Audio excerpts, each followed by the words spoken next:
Dakota means friend, friendly. The people who gave that name to the Dakotas have sadly never been treated as friends. The people whose language was used to name the Dakotas and Minnesota and Iowa, Oklahoma, Ohio, Connecticut, Massachusetts, and other states, the Native American tribes, the people who were here before us, long before us, have never been treated as friends. They have been treated as enemies and dealt with more harshly than any other enemy in any of this country's wars. After all of our major wars, we signed peace treaties and lived by those treaties. After World War II, when we made peace with Germany, we then did everything we possibly could to rebuild Germany. No Native American tribe has ever been treated as well as we treated Germans after World War II. Donald Trump and his supporters now fear the country being invaded by foreigners who want to change our way of life, a fear that Native Americans have lived with every day for over 500 years.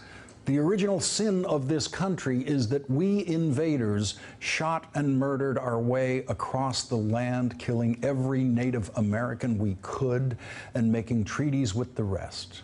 This country was founded on genocide before the word genocide was invented, before there was a war crimes tribunal in The Hague. When we finally stopped actively killing Native Americans for the crime of living here before us, we then proceeded to violate every treaty we made with the tribes, every single treaty. We piled crime on top of crime on top of crime against the people whose offense against us was simply that they lived where we wanted to live.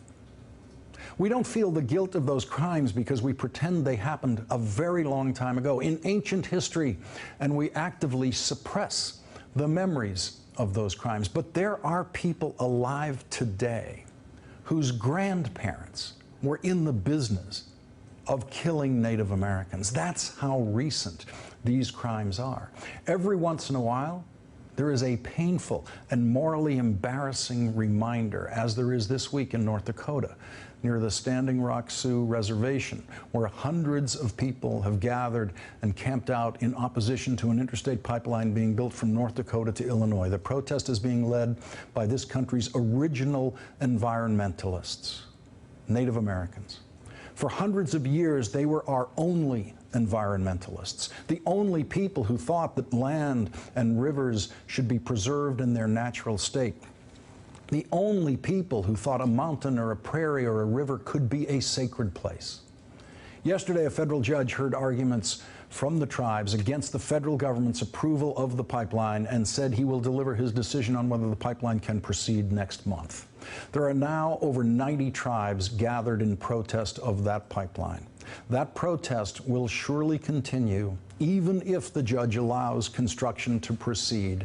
And so we face the prospect next month of the descendants of the first people to ever set foot on that land being arrested by the descendants of the invaders who seized that land, arrested for trespassing.